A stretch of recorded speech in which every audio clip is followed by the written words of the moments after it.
Harusnya kalau saya jadi Kristen malu pakai nama Ibrani. Harusnya kalau saya jadi. Kenapa malu? Karena kitab Ibrani itu tidak ketahuan, tidak diketahui siapa pengarangnya, dan kitab Kristen itu harusnya bahasa Ibrani tapi kok jadi bahasa lain. Gitu. Yang ketiga, jangan sampai orang di luar Kristen menguji saya dengan Ibrani. Gitu loh maksudnya. Tapi biasanya kalau orang sudah tidak ada malu ya kayak gitu. Kitabnya Yahudi kan ada di agama mereka, tapi dihilangkan original teksnya. Karena kapan dipertahankan original teksnya, maka akan ketahuan kalau itu adalah hasil dari agama lain. Buku atau kitabnya agama lain diambil. Begitu teman-teman. Izin, guru ndak saya sapa dulu yang baru naik ya. Iya silakan. Selamat siang, selamat pagi menjelang siang Pak Gotik. Banyak titik nih. Iya. Assalamualaikum. Waalaikumsalam warahmatullahi wabarakatuh. Silakan. Saya Muslim. Biasanya saya mengikuti live-nya Bang Zuma nih, makanya kok saya jadi naik. Gak apa-apa, Bang, diturunin aja Bang, saya ini sih, maksudnya kasih kesempatan buat yang Kristen gitu Bang. Tidak ada yang darurat ya Pak Gotik ya, tidak ada yang darurat ya pasiennya ya. Assalamualaikum warahmatullahi wabarakatuh. Bang. Waalaikumsalam warahmatullahi wabarakatuh. Waalaikumsalam. Bang, izin Bang, perkenalkan Bang, saya Torik, saya Muslim. Boleh izin bertanya kepada Bang Zuma? Iya, silakan. Terima kasih Bang. Saya ini sebenarnya sudah lama mengikuti Abang ya, dan saya juga ngefans sama Bang Zuma gitu. Alhamdulillah. Dan alhamdulillah Bang, saya juga mengucapkan terima kasih sebesar-besarnya, jazakallahu khairan katsiran atas ilmu yang selama ini Abang bagikan kepada saya dan kita semua. Jadi Bang, di sini saya mau bertanya Bang. Sebenarnya saya mau menyampaikan pertanyaan dari umat Kristen, dari seorang Kristen yang bertanya kepada saya. Jadi beliau itu mengatakan kalau misalkan Yesus bukan Tuhan, lalu kenapa ketika saya berdoa agar saya sembuh dari penyakit, ternyata saya sembuh begitu. Jadi itu yang menjadi sebagai dalih dia bahwa ternyata Yesus itu Tuhan. Buktinya saya berdoa kepada Yesus dan ternyata saya sembuh gitu Bang. Itu kira-kira menurut Bang Zuma gimana cara menanggapi statement tersebut? Silakan. Baik. Terima kasih Bang. Baik. Harusnya dia percaya dulu kepada Yesus dalam Yohanes 17 nomor 3. Hidup kekal itu adalah mereka mengenal Engkau satu-satunya Tuhan. Berarti menurut Yesus hanya ada satu Tuhan. Benar ya? Betul ya? Ya. Kalau dia mengatakan bahwa berdoa kepada Yesus lantas dia sembuh, maka dia mengatakan Yesus satu-satunya Tuhan itu adalah Yesus. Maka bagaimana dengan umat Islam yang juga berdoa kepada Allah sembuh?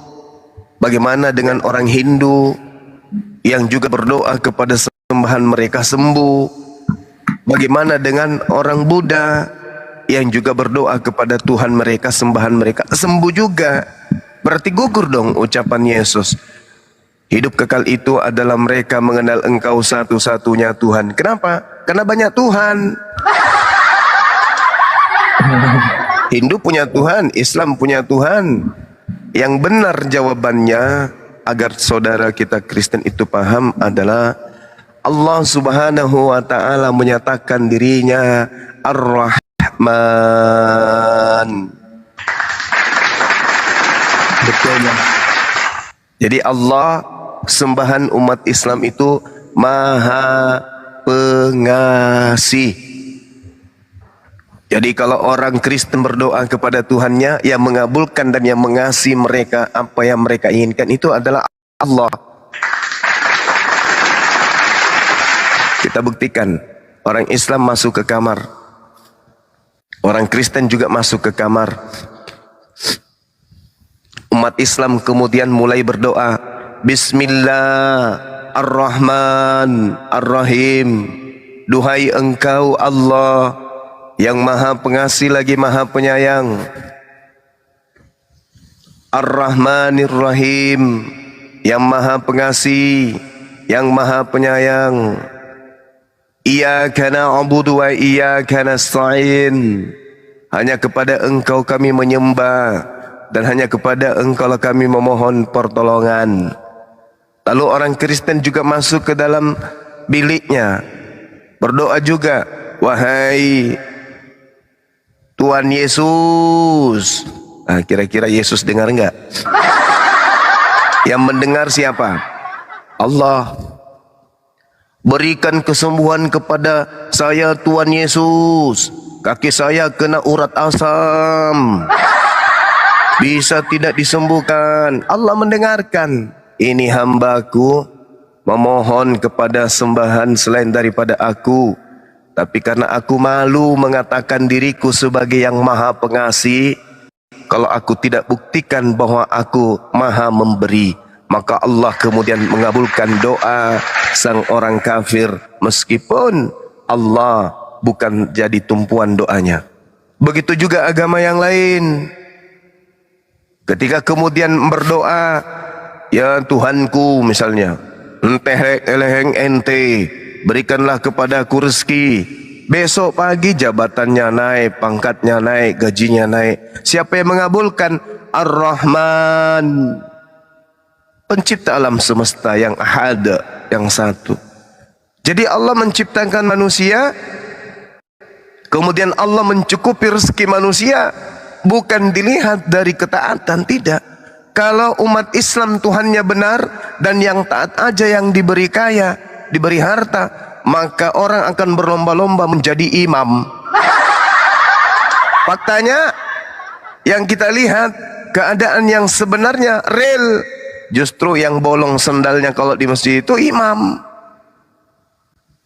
Ya kan?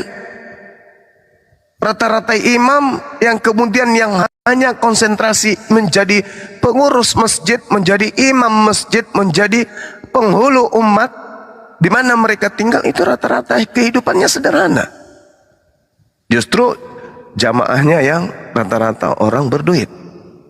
Padahal kalau dari segi ibadah yang menjadi pemimpin adalah sang imam. Tapi Allah enggak melihat itu. Yang dilihat adalah ketakwaannya. Nilai ketakwaan pun tidak dibalas dengan harta. Nilai ketakwaan hanya dibalas dengan ketenangan jiwa dan kewarasan berfikir. Nah, jadi kalau orang Kristen berdoa, Yesus apa?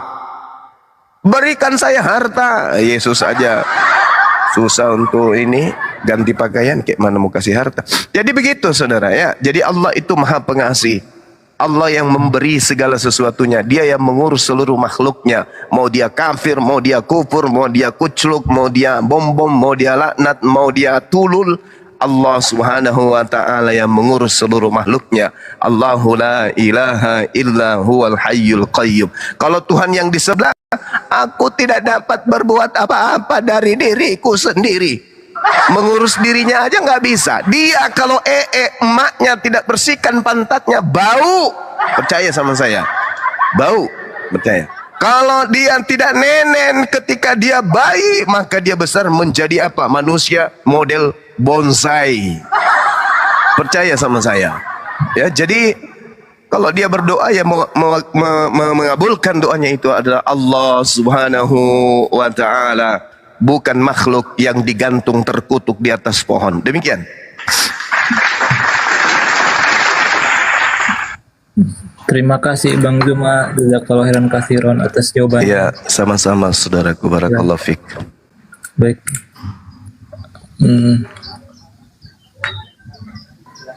Masya Allah, subhanallah. Luar biasa ya penjelasan Bang Suma. Ada lagi Pak Torik? Ya, Kristen-Kristen di bawah yang mau naik, silakan.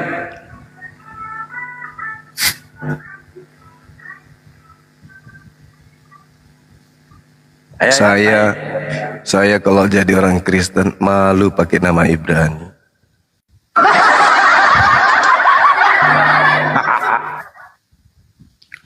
Soalnya saya nggak bisa bahasa Ibrani. Padahal saya menggunakan kitab Spanyol separuh nyolong dari orang-orang pengguna bahasa Ibrani. Malu saya. Apalagi kitabku yang bernama kitab Ibrani itu kitab siluman, tidak ketahuan siapa penulisnya.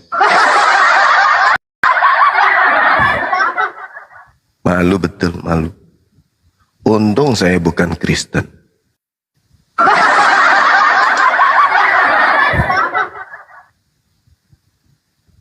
Ini harusnya nih orang-orang Kristen, saudara Kristen harusnya pada naik loh. Dia soalnya habis pulang dari gereja loh. Ya kan habis dapat ketemu sama Pak Pasturnya, sama Pak Pendetanya. Naiklah buru-buru kemari ya kan. Bantai itu Bang Juma tadi ngomong. Habis dari gereja loh. Harusnya keimanannya ini lagi kenceng-kenceng, lagi kuat-kuatnya ini. Hari Minggu ini kan. Main keroyok nih, main keroyok nih, main keroyok nih. Satu-satu lah main keroyok nih. Hati-hati Anda bicara di sini. Kalau kami main keroyok, main keroyok. aduh, udah lanjut. Silakan. Jangan nangis Pak, belum ini sudah main nangis. main keroyok. Itu aja. Itu aja yang disampaikan, main keroyok berlari. Pak, sandalnya ketinggalan Pak. Saya kalau jadi orang Kristen, sumpah malu menggunakan nama Ibrani. Pertama, kitab saya yang bernama kitab Ibrani itu kitab siluman. Tak ketahuan asal usulnya dari mana, siapa penulisnya, siapa pengarangnya. Tiba-tiba memberikan satu konsep aliran kepercayaan, menyembah kepada makhluk yang mati digantung terkutuk. Sumpah kalau saya seorang Kristen malu pakai nama Ibrani. Karena saya sendiri tidak bisa menggunakan bahasa Ibrani. Dan kitab saya itu hasil curian dari agama lain yang menggunakan Ibrani. Serius, malu saya. Apabila kitab saya dikembalikan dalam bahasa aslinya, bahasa Ibrani, ketahuan kalau agama saya ini adalah nyolong kitabnya agama Yahudi. Malu saya. Andai saya Kristen, tak akan mungkin akal waras saya mengarahkan saya menggunakan nama akun Ibrani. Kalau bisa saya ganti aja nama saya Sok Berani, biar lebih keren sedikit. Malu saya. Andai saya orang Kristen, sehat akal, gak mungkin saya menggunakan nama akun Ibrani. Lebih baik Sok Berani tapi takut. Malu saya Bang, malu. Iya, mending saya berkelahi 3, dikeroyok sekaligus 4 kalau perlu sama waria, daripada menggunakan nama akun Ibrani tapi nggak bisa bahasa Ibrani. Kalaupun bisa Ibrani, ternyata yang Ibrani itu kitabnya orang Yahudi. Kitabku hanya bahasa Yunani, di mana bahasa Yunani itu syarat dengan paganisme, politeisme. Andai saja saya Kristen, malu saya menggunakan nama Ibrani, apalagi pakai huruf besar semua. Ngeri. Ngeri saya. Untung saya bukan Kristen. Kalaupun itu terjadi ketika saya masuk di Komal Islam, saya tidak akan mungkin ngomong. Saya akan mute sepanjang hari supaya saya tidak dipermalukan. Assalamualaikum warahmatullahi wabarakatuh, Abang. Waalaikumsalam warahmatullahi Salam wabarakatuh. ta'ala wabarakatuh. Bismillahirrahmanirrahim. Udah lebih dari 7 bulan nih ngikutin Bang Suma, baru hari ini bersyukur banget bisa live bareng sama Bang Suma. Iya bang. Masya Allah. Salam Bang ya semuanya. Iya abang, Sehat thank you. selalu Bang Suma. Siap. Yang di sini juga semuanya sehat-sehat, kita selalu kuat, jangan pernah goyah iman kita Bang Suma. Amin. Salam dari Kedari Bang Suma ya. Assalamualaikum, saya dibawa aja ya. Waalaikumsalam warahmatullahi wabarakatuh. Waalaikumsalam. Nah, ini baru jantan, perkenalkan diri, buka suara, habis itu pamit. Yang satu yang di sudut bawah itu keluar malu, tinggal malu, diam malu, bicara malu, habis dah kulit kepala digaruk. Ini gimana ini? Mau ngomong malu, mau tinggal diam aja malu. Berdoa dah, Tuhanku yang 3 pribadi, salah satu di antara kalian turunlah, tolonglah aku ini. Gimana caranya menghilang seketika? Sim salabim, hup, hilang. Tolonglah, malu aku ini. Weh, Tuhanku yang 3 ekor, 3 ekor, 3 pribadi. Bantulah aku. Tapi benar juga sih, ya kan? Bapak alias ayah, babe punya ekor, ekornya di depan. Anak ekornya di depan. Yang satu burung merpati ada ekornya. Nggak salah Bang Suma, udah benar itu. Tuhanku yang pernah mati 1, tinggal 2, turunlah bantu aku ini. Mau turun aku malu, mau tinggal di sini juga malu. Gimana ini? Aku kalau jadi orang Kristen malu pakai nama Ibrani. Malu. Kenapa? Karena kitab Ibrani itu kitab siluman yang tidak diketahui siapa penulisnya. Bapak-bapak gereja bingung menentukan abad pertama, abad kedua, abad ketiga, abad keempat, sampai sekarang berabad-abad tak ada satupun manusia yang tahu siapa penulis kitab Ibrani. Haluludah. Oke, silakan saya serahkan kembali kepada saudara kita Bang Emrus. Mudah-mudahan hari ini bisa bernyanyi seperti kemarin dengan menggunakan seragam daster yang coraknya burung merpati keungu-unguan. Silakan. Aduh, ini panjang ya. Ya, Assalamualaikum Bang Juma. Halo Bung Juma. Assalamualaikum Bung Juma. Waalaikumsalam warahmatullahi wabarakatuh. Sahabatku iman. Tadi pagi itu Umi Ripa ngajukan proposal menjadi sekretarisnya Yesus, dan saya ngajuin proposal jadi komisarisnya Yesus itu di PT itu. Gitu. Gimana Bang Juma? Mati mijak.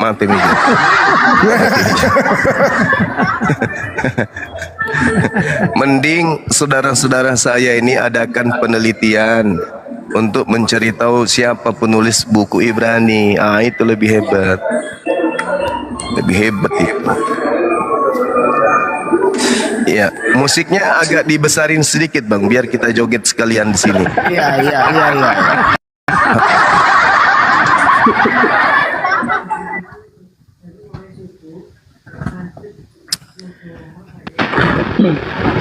Bang. Ya, selamat siang Pak Sunjoto. Iya. Saya Imam. Iya. Assalamualaikum warahmatullahi wabarakatuh. Waalaikumsalam warahmatullahi wabarakatuh. Ini yang ngomong saudara Ibrani ya? Bagus suaranya. Masya Allah. Iya. Saudara Ibrani tinggal di mana? Mulai tadi ketawa terus. Halo dah, Masya Allah. Iya. Yang punya kitab sering meludah, gitu maksudnya. Oke, lanjut Bang, silakan. Saya sedikit lagi zuhur. Ya, silakan Pak. Ada yang mau disampaikan. Oh ya. Tahu Ini saudara Beni kayak siaran RRI tahun 70-an. Iya, Bang Zuma. Lagi ngetes Bang Zuma. Oh gitu. Ya silakan Mau tanya Pak. Bang Zuma. Iya saudaraku Pak Coto, silakan. Taurat itu kan kitabnya bangsa Orang Yahudi. Israel, Yahudi ya. Ya, Apakah dikisahkan Adam itu memang punya dosa waris?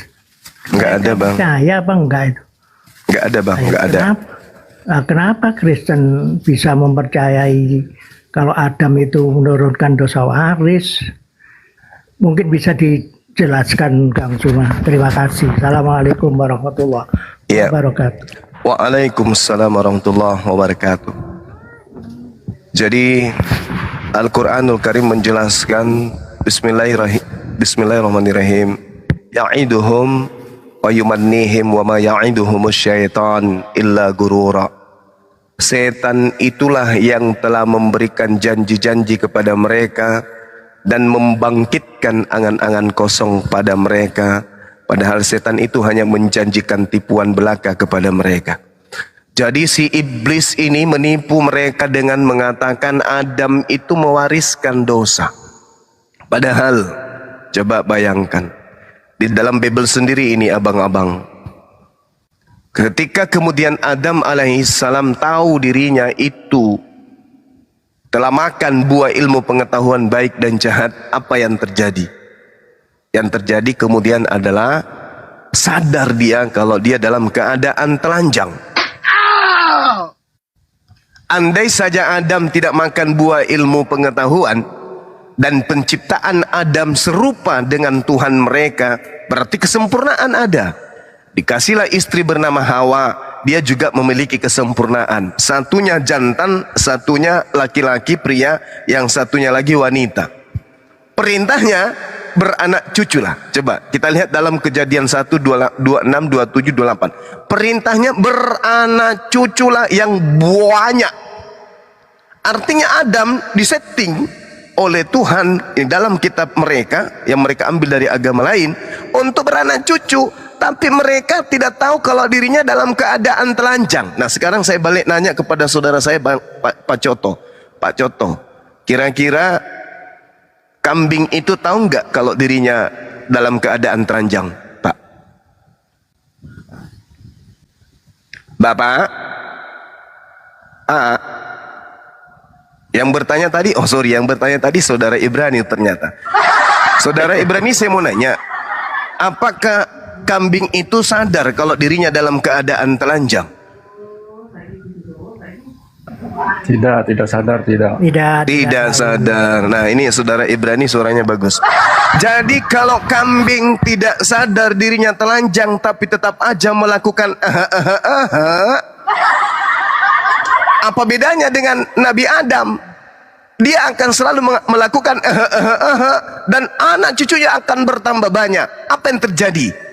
Maka manusia tidak akan mengetahui baik dan buruk. Kalau dunia ini dipenuhi manusia yang tidak tahu baik dan buruk, kira-kira komputer ada enggak? Pesawat ada enggak? Rumah ada enggak? HP ada enggak? Ada enggak negara ini? Ada enggak kehidupan beradaban? Tidak ada. Maka dunia akan diisi oleh hewan-hewan atau manusia-manusia yang tidak ubahnya seperti kera. Nah sekarang permasalahannya adalah, maukah kita berterima kasih kepada Adam alaihissalam dengan makannya dia ilmu pengetahuan baik dan jahat, atau kita mau mengutuk dia? Ayo, mari saya rangsang otak kirinya saudara Ibrani dan kanannya sekalian. Kalau nggak bisa berfungsi, biar kejedukkan sekalian ke tembok. Apakah kita ini harus berterima kasih kepada Nabi Adam, atau kita justru mengutuk dia disebabkan karena dialah kita kemudian jatuh ke dalam dosa? Coba jangan pakai HP ya, seperti itu. Hidup dia. Batu ya, bakal tuh kerja. Hidup. Ini ada tabung gas dikasih roh bicara. Jangan pakai HP. HP, kami pakai HP, Iya, coba. kami beli. Kenapa kamu Budak-budak masuk di situ? budak-budak kami siang malam habiskan waktu sampai kepalanya botak, licin untuk membuat benda-benda barang-barang yang kami butuhkan dalam hidup kami. Wahai budak, ya paman, buatlah HP, di mana HP itu bisa kami bicara antar saudara kami lintas daerah, lintas wilayah. Baik, Ndoro, dibuatlah siang dan malam. Begitu selesai. Nah, ini upamu. Ini upamu. Ya udah, makasih ya. Iya, paman. Umat Islam itu paling hebat, tinggal bayar pasukan-pasukannya, tinggal bayar kurir-kurirnya, semuanya udah selesai. Bang Suma pingin ke Jakarta. Kamu apa paman? Bikin pesawat, saya mau terbang ke Jakarta. Baik paman. Habis waktu kalian untuk memenuhi kebutuhan kami. Begitu kalian mati, neraka. Kami terpenuhi kehidupannya di dunia, lagi-lagi terpenuhi kehidupan kami di surga. Subhanallah. Allahu Akbar. Takbir. Jadi besok saya minta kepada para budak-budak saya, tolong buatkan saya sendal yang begitu saya pakai tombol langsung melayang, saya ada di kantor. Oke ya? Tinggal saya tunggu. Habis itu nanti tinggal kamu kasih paman, ya kenapa? Ini harganya sekian. Oke, kau ambil duit. Nah, ini, mari sendalnya, gitu ya. Habiskan waktumu biar kepalamu botak sekalian untuk menemukan temuan-temuan yang lebih hebat. Biar kami nanti upah kalian dengan duit yang kami punya. Oke, cukup. Kembali kepada tema. Jadi harusnya kita itu berterima kasih kepada Nabi Adam alaihissalam. Al-Quran mengatakan fatalaqqa Adamu min rabbihi kalimatin fataba alaihi innahu huwat tawwabur rahim. Allah itu maha menerima taubat. Allah itu maha penyayang. Allah memberikan kemudian kesempatan kepada Adam untuk bertobat, untuk melihat dan mempersaksikan kepada para malaikat. Hei kalian yang memprotes ketika aku hendak menciptakan Adam, kalian protes kan? Iya Tuhan. Nah sekarang lihatlah makhlukku. Subhanallah, luar biasa ciptaanku yang kubuat dengan tanganku sendiri. Adam dalam bentuk fi aksani taqwim, dalam bentuk yang paling sempurna. Tengoklah dia ketika dia melakukan kesalahan bertaubat. Adakah Anda melihat iblis itu bertaubat kepadaku? Tidak. Ya, karena mereka sombong. Makanya dikatakan dalam Al-Quran, orang-orang kafir itu wa ikhwanuhum yamuddunahum fil ghayyi tsumma la yuksirun wa kana al-kafiru ala rabbih zahira. Orang-orang kafir itu sahabat karib dengan iblis. Sama persis, gak ada bedanya, cuman tubuh aja yang mereka berbeda. Tapi hakikatnya antara orang kafir dan setan itu adalah saudara yang paling akrab, dan mereka sama-sama durhaka, saling membantu untuk mendurhakai pencipta alam semesta. Tengok mereka menyembah kepada sesama makhluk, sama seperti setan. Disuruh hormat kepada Adam gak mau. Kembali kepada tema ya. Tadi ada tabung gas dikasih roh berbicara. Nah sekarang, apakah Adam ini mewariskan dosa? Tidak. Tidak. Adam mewariskan kepiawaian, kemahiran, kecerdasan, kepintaran kepada keturunannya. Andai saja Adam tidak makan buah ilmu pengetahuan, maka hidup kita akan seperti bembe. Bicara pun kita tidak bisa, karena akal nggak berfungsi, nggak tahu baik dan buruk. Bukan sih kalau keturunan Adam kayaknya ya, karena tidak disetting lidahnya untuk bunyi itu.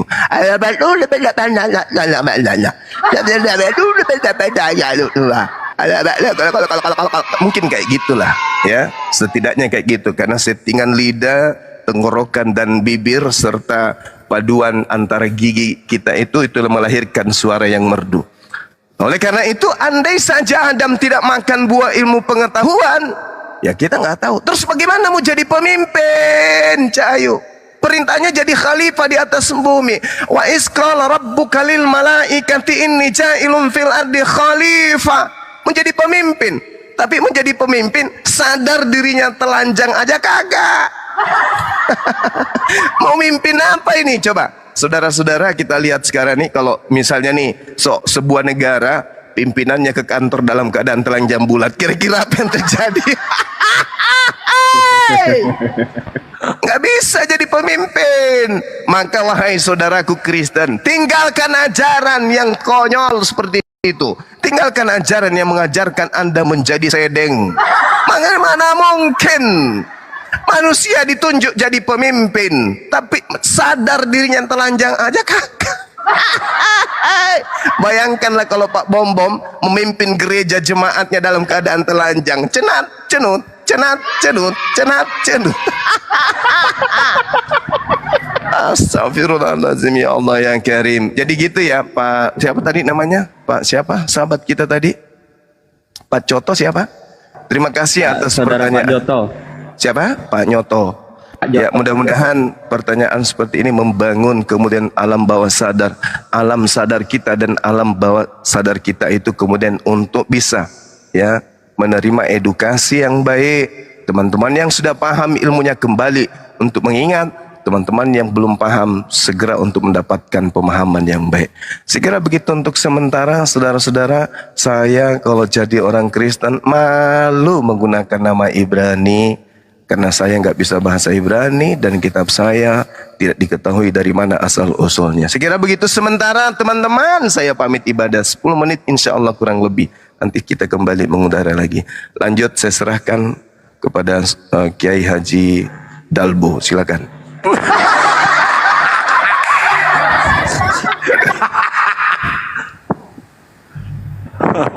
Siap. Selamat siang, Me. Assalamualaikum warahmatullahi wabarakatuh. Alaika, Meme. Sejak kapan meninggalkan Kristen? Begini ya, kalau berbicara tentang Kristen itu artinya berbicara tentang akal. Apa yang saya maksud tentang akal? Saya nanya Ban Me, pertanyaan saya sejak kapan meninggalkan Kristen? Saya mungkin ingin mengatakan kepada kamu bahwasan saya tidak akan bisa meninggalkan Kristen.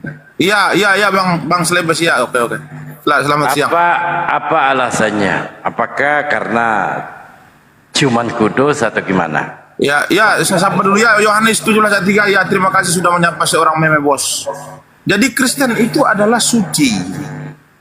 Jadi tidak mungkin saya meninggalkan Kristen. Kristen itu kan artinya pengikut Kristus yang suci. Jadi saya ingin mengatakan begini kepada Dalbo dan kepada saudara-saudara ya. Saya mungkin akan menunggu Bang Juma karena dia masih sholat. Kita akan melanjutkan perdebatan ini. Saya ingin menyatakan kepada kalian bahwasan sama host aja dulu atau sama saya. Oh iya, sembari nunggu Bang Zuma. Sambil menunggu Bang Zuma ya. Dialog saya nggak mau berdialog, saya hanya mau wawancara ilahi. Dan ini salah satu pendiri agama baru juga. Makanya saya tanya, sejak kapan Pak Pro ini meninggalkan Kristen? Itu saingannya Nabi Nuga ini. Ngurus ini gawat. Ya, sejak kapan? Saya di sini hanya mau wawancara ilahi. Oh, mau wawancara seorang nabi lah kalau begitu. Nah, oke, sambil menunggu Bang Juma mungkin. Ya, itu pertanyaan saya pahami. Sejak kapan meninggalkan Kristen? Iya, Kristen itu artinya pengikut Kristus. Kalau meninggalkan Kristus itu tidak bisa. Saya tidak akan bisa meninggalkan Kristus. Tetapi saya melanjutkan tentang ajaran-ajaran yang baru. Jadi saya mempunyai formula yang baru. Tunggu dulu, itu dulu, diselesaikan. Kan saya nanya, sejak kapan? Anda mengatakan, oh tidak. Jadi di sini Mehmet tetap menjadi pengikut Kristus. Benar. Apapun yang diajarkan Kristus itu tetap diikuti. Benar, harus menjadi pengikut. Wah, luar biasa. Iya. Ya, silakan dijabarkan. Oh ya, oke. Jadi saya ingin mengatakan kepada teman-teman bahwasan saya ini adalah pengikut Kristus yang setia. Nah, pengikut Kristus itu memang harus mendengarkan apa yang disampaikannya. Nah, apa saja yang sudah disampaikan oleh Kristus yang harus saya ikuti? ketika Kristus itu mengutus murid-muridnya dan memberikan legitimasi kepada mereka untuk membaptis orang-orang yang di luar daripada orang-orang Israel di dalam Matius 28 ayat 19 sampai 20, dia mengatakan bahwasan pergilah dan baptislah dalam nama Bapa, Anak dan Roh Kudus, jadilah mereka semua muridku, aku menyertai mereka senantiasa sampai kepada akhir zaman. Maka saya mengikuti apa yang diperintahkan oleh Yesus, memberikan diri saya sebagai orang goim untuk dibaptis. Sudah. Baik. Yang pertama saya mengatakan sejak kapan meninggalkan Kristen, Anda menjawab, saya enggak, saya tetap mengikuti ajaran apapun, ajaran yang diajarkan oleh Kristus. Ya, betul? Iya, benar. Luar biasa ini, kejujuran secara ilahi. Ya, di dalam Yohanes 14:12. Di dalam Yohanes 14:12. Aku berkata kepadamu, sesungguhnya barang siapa percaya kepadaku, ia akan melakukan juga pekerjaan-pekerjaan yang aku lakukan. Bahkan pekerjaan-pekerjaan yang lebih besar daripada itu, sebab aku pergi kepada Bapa. Jadi ini Anda diwarisi nih, pekerjaan yang dikerjakan oleh Yesus termasuk salib. Maka di 2 Yohanes 3:16,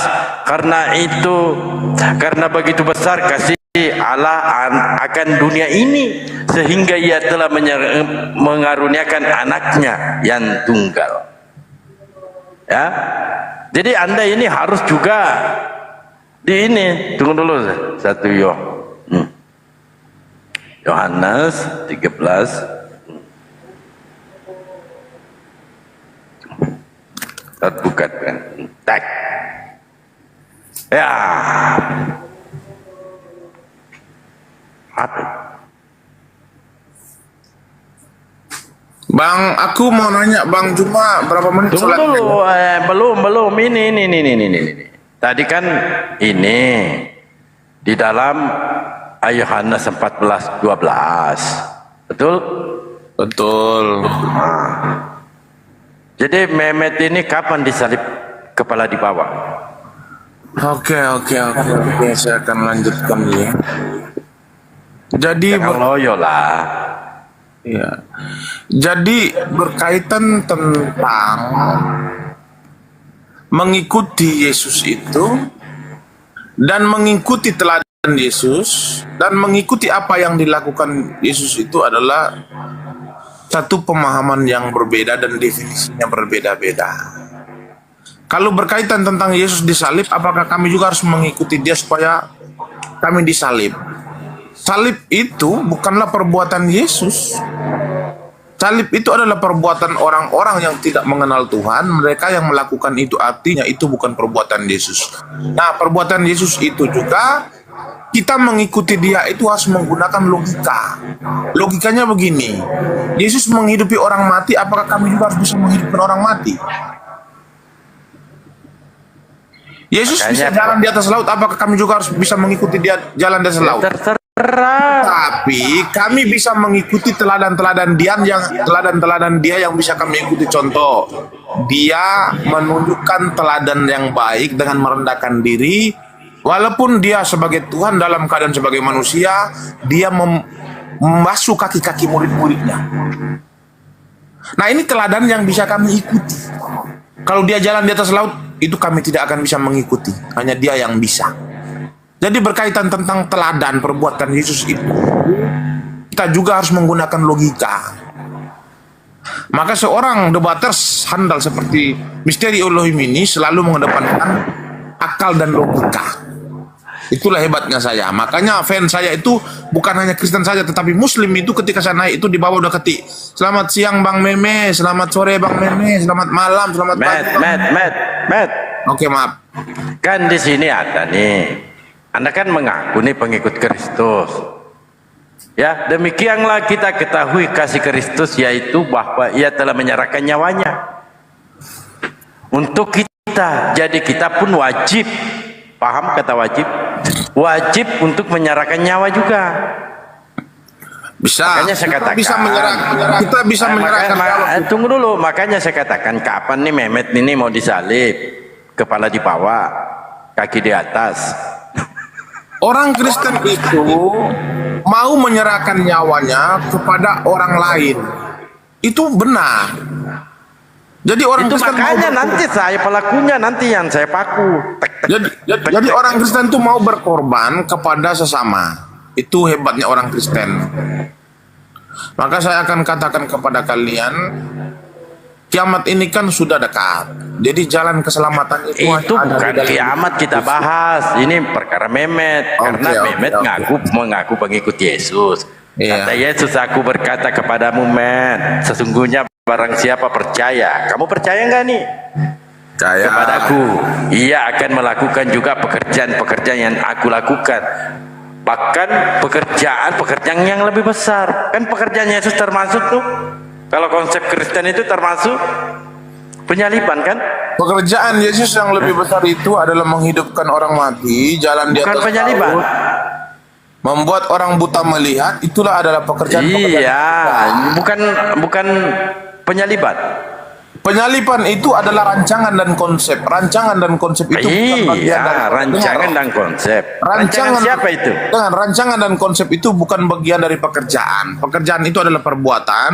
Rancangan itu adalah sebuah pemikiran. Bukankah Bapa telah mengutus anaknya, mengorbankan anaknya untuk disalibkan? Iya, jadi berbicara itu tentang termasuk itu berbeda. Termasuk pekerjaan. Makanya di sini dikatakan 2 3 dalil nih kita bacakan tadi. Nah, di sini demikianlah kita ketahui kasih Kristus, yaitu bahwa Ia telah menyerahkan nyawanya untuk kita, untuk Anda nih, untuk Mehmet. Kalau jadi saya Mehmet pun wajib menyerahkan nyawanya. Sebagaimana Yesus dulu disalib untuk menyerahkan nyawa, kan begitu? Kalau saya ini maunya disalib bagaimana? Terbalik atau nungging? Kalau saya itu misalnya begini ya, misalnya saya akan disalibkan hanya karena Kristus. Misalnya orang memberikan 2 pilihan ya. Kamu mau meninggalkan Yesus tetapi kamu tidak disalib, tetapi kalau kamu tetap mengikut Yesus tetapi kamu akan disalib, maka saya akan memilih opsi yang kedua, bahwasan saya akan tetap mengikuti Yesus tetapi saya disalib. Kenapa saya harus menerima? Ya, kenapa? Kenapa alasan? Coba kamu tanya dulu. Alasan saya menerima itu kenapa? Karena murid-murid Yesus, salah satunya adalah Petrus ataupun Paulus ataupun yang lain-lain itu, mereka juga itu mati disalib. Jangan bawa-bawa Paulus. Ya, dengar dulu. Yes. Ya. Kenapa mereka berani memberikan diri mereka disalib? Karena mereka sudah tahu Yesus itu memberikan jaminan keselamatan kepada orang-orang, bahwasan dia disalib tetapi pada hari ketiga ia akan bangkit. Kalau Yesus tidak bangkit sesuai dengan apa yang dijanjikan dia, maka murid-muridnya tidak memberikan dirinya untuk disalib. Mereka tidak akan mati dalam keadaan martir. Maka saya, karena sudah tahu bahwasan Yesus itu memberikan jaminan keselamatan, saya sudah tahu bahwasan dia bangkit, maka saya rela akan memberikan diri saya untuk disalib, asalkan saya tidak akan dituntut untuk meninggalkan Yeshua HaMashiach. Nah, ini kan dalil, saya baca Pak, ada 3 tuh, saya bacakan dalil. Kalau Mehmet takut bilang aja saya takut, padahal Nah, di sini ada 2 pilihan. Kalau Anda tidak mau disalib, maka pertama tinggalkan ajaran pembodohan ini. Itu pertama. Dan kedua, Anda siap-siap disalib. Kita tentukan tempat. Nanti saya paku. Ya, nanti saya yang paku sendiri. Bang Juma, mau nanya Bang Juma berapa menit? Iya, belum Bang Juma. Beliau lagi sholat, maka ditentukan gayanya bebas. Mehmet mau disalib kepala di bawah, atas kaki di atas, atau kepalanya menyamping, atau kaki ke kanan. Ini ada 2 pilihan. Saya mengatakan begini ya. Saya siap. Karena begini, kata Paulus, Di dalam 1 Korintus 4 nomor 10 ya.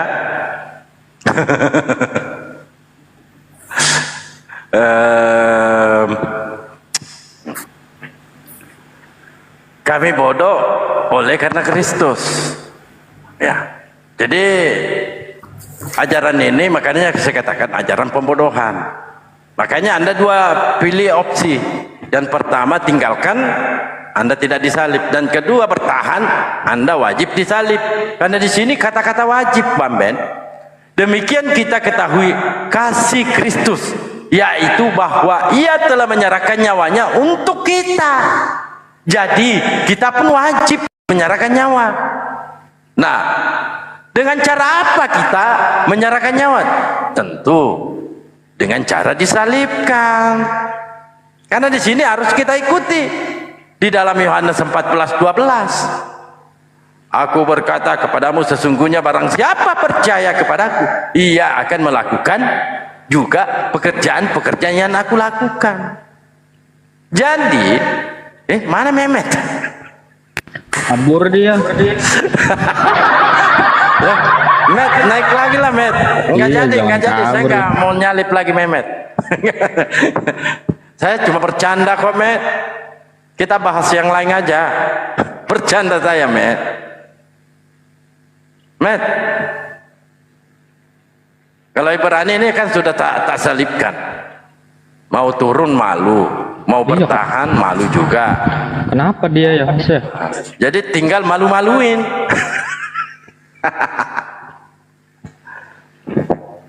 Met, saya hanya bercanda tadi Met, jangan gitulah kawan. Masa begitu aja ngambet kau Met. Met, ya naiklah, kan begitu Met. Kita kan berkawan.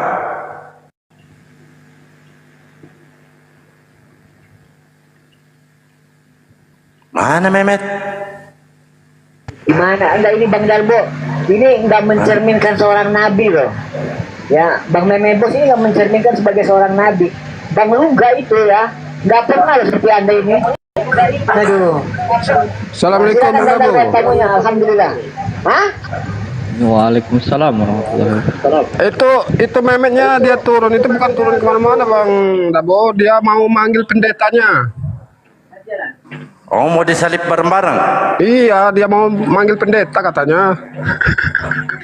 Oh, mau disalib bareng-bareng. Jadi ini kita harus siapkan tiang kayu salib ya? Iya, tiang salib itu Bang, siap-siap Bang. Dia manggil pendeta katanya. Ternyata Mehmet ini manggil bombong dia. Sehat Bang Dabo? Alhamdulillah sehat. Alhamdulillahirabbil alamin. Ya terus kalau Bang, kita cuman ini troli aja Bang. Masalahnya Met keburu lari dia. Waduh Met. Padahal saya hanya bercanda kok.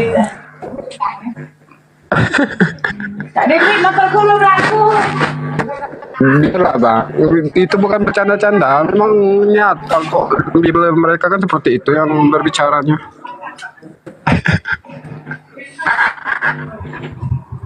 Saya kan hanya bercanda kok. Nggak mungkin saya salibkan.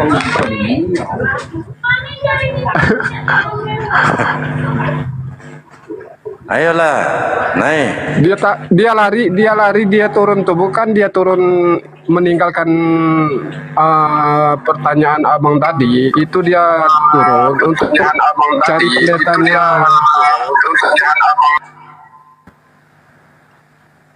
Cari pendetanya Bang, dia mau manggil pendeta supaya pendetanya naik di komal.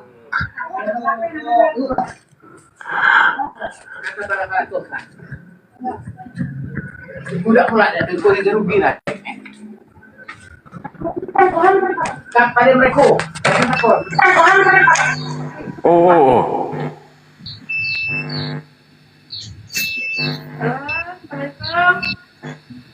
Halo bro, selamat malam. Selamat siang. Assalamualaikum. Waalaikumsalam. Idan, selamat malam. malam Pak.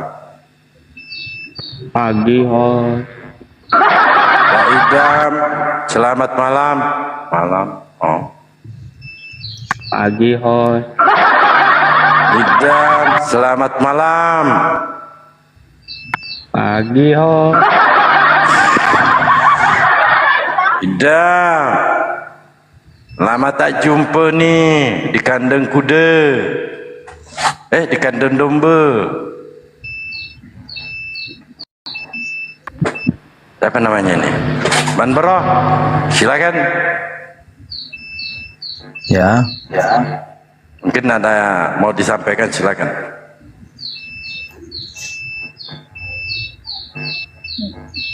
Enggak ada nih yang disampaikan. Jadi? Ya cuman mau silaturahmi gitu aja lah sama. Ya silakan. Sama Benny, silakan.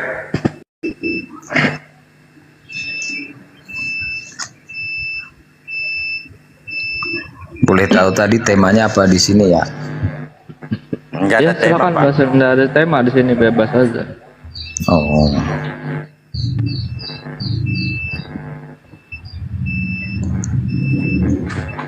Jadi nggak tahu dah apa mau tanya. Halo. Jadi nggak tahu apa yang mau ditanyakan kalau nggak ada tanya. Ya oke sudah. Ya halo, Idam, selamat malam. Assalamualaikum. Waalaikumsalam. Silakan. Sama Bang Suma ya. Beliau lagi sholat. Oh lagi salat Pak ya. Oke. Apa ini tanya jawab diskusi atau apa nih? Diskusi. Bapak apa? Oke. Kristen. Makasih ya sebelumnya udah dikasih kesempatan gabung. Aku kan ikutin terus dia itu TikToknya. Terus kalau kulihat beribahasanya itu kayak sorry ya maaf nih. Muslim juga aku Muslim, Makassar juga aku Makassar. Aku di Demsirua dan sering gabung di pengajian di Antang. Nah itu. Oke. Maksudnya yang menghina kayak gitu apa gimana itu memang Nabi dulu waktu berperang juga kayak gitu kah? Atau gimana itu? Maksudnya apa pertanyaannya Pak? Pertanyaannya, kalau kulihat dia maksudnya kalau lagi berdebat lintas agama gitu kan peribahasanya yang kayak Bansuma apa gitu, sorry nih, maaf nih, kayak kasar gitu, menghina, kayak anjing babi atau mana gitu bahasa keluar. Sudah. Siapa yang dimaksud kami yang ini apologet Islam menghina begitu kasar?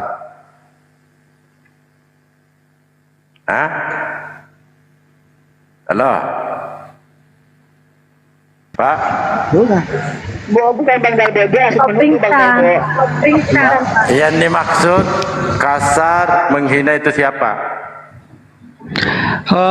Contohnya kalau umpamanya dia Saya lagi berdebat. tanya bukan contoh, saya nggak minta contoh. Saya Oke, silakan. tanya siapa yang dimaksud dengan narasi Anda menghina dan menghujat itu dengan kata-kata kasar Itu kalau siapa? Kalau menghujat kata-kata kasar gitu, itu gimana Ya, bahasanya siapa? sebenarnya? Siapa yang dimaksud? Orangnya siapa Pak? Oknumnya siapa? Siapa? Kalau Apakah ku ikutin di Kristen atau TikToknya, Islam? oke. Gini. Kayak umpamanya TikToknya Bansuma ya, sering muncul di TikTok, sering ada debatnya mereka sama orang Kristen gitu. Saya tanya kayak gitu. Bapak siapa yang Anda maksud? Apologet Bang Islam Suma. kah? Kasar berbicara? Atau Iya. Baik.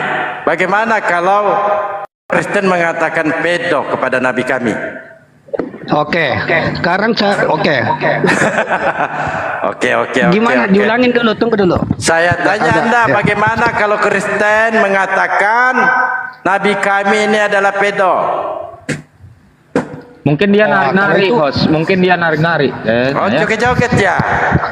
Kalau itu aku nggak pernah dengar kayak gitu ya. Sorry. Karena Anda tuli, karena Anda berdasarkan kebencian kepada kami, sehingga Anda mengikuti kami hanya berdasarkan kebencian, tetapi Anda tidak memahami, ya, tidak memahami bagaimana isi Bible itu. Mengatakan anjing, Yesus sendiri yang mengatakan kepada di luar Bani Israel adalah anjing.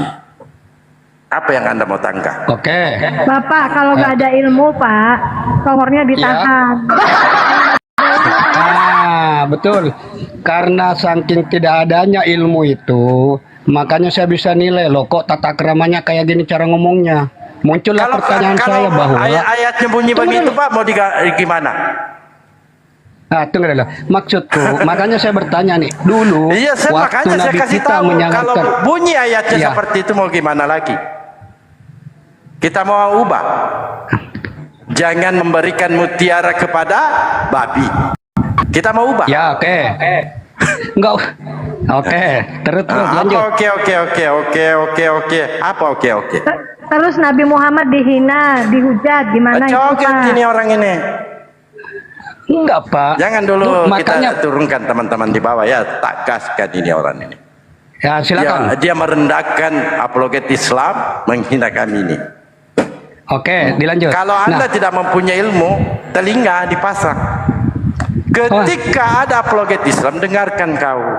Ketika ada apologet Islam mengatakan anjing, ini kalau ada di Bible gimana, Pak?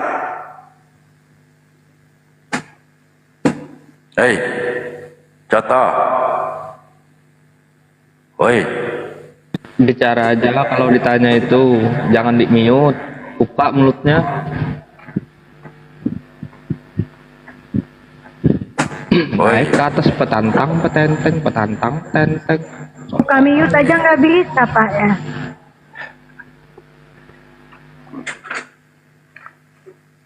Ngaku Islam, Nabi kami dihina, dihujat, kamu diam. Pak Idan, yang pasti Bapak konsisten di sini bicaranya, Pak, ya. Konsisten aja, itu aja. Kalau kata Bapak bilang A dari pertama sampai akhir A ya, Pak, ya. B gitu aja, Pak, ya. Makasih, lanjut. Gimana? Tabrakan suaranya, gimana? Diulangin. Oh, suara aja, Pak. Gini, Pak. Bapak bicara di sini, ya. Kami kan belum tahu, tapi Bapak konsisten. Kalau kata Bapak A dari depan sampai belakang A terus, B terus, Pak. Jangan bengkok-bengkok, ya. Kita biar jelas gitu, Bapak duduknya di mana. Jangan sampai Bapak merasa duduk di Muslim, berdiri. Tenang, udah Bang Emrus, Biar kita tanya dia, congornya ada ilmu nggak nih orang? Enggak, saya permalukan ini orang ini. Enggak perlu saya tanya, silakan, ilmu, Pak. enggak ada. Enggak ada. Tanya, Pak, terus. Iya, enggak masalah. Saya permalukan, mau coteng kau, mau Islam kau, pokoknya enggak ada coteng kau jadi sasaran. Oke, lanjut. Dengarkan. Kalau ada tertulis di dalam Bible mengatakan di luar Bani Israel itu adalah anjing, Anda mau ubah kitab orang lain? Sorry. Aku ngomong nggak nih ya? Aku ngomong nggak ya? Silakan. Oke, jangan ditabrak biar dia paham. Maksudnya biar ngerti tujuan maksud saya ngomong nih. Ya, jangan ditabrak. Maksud saya, kalau ini kan ku ikutin terus nih TikToknya nih. Maksudnya cara ngomongnya nggak perlu curhat. Saya tidak curhat, Pak.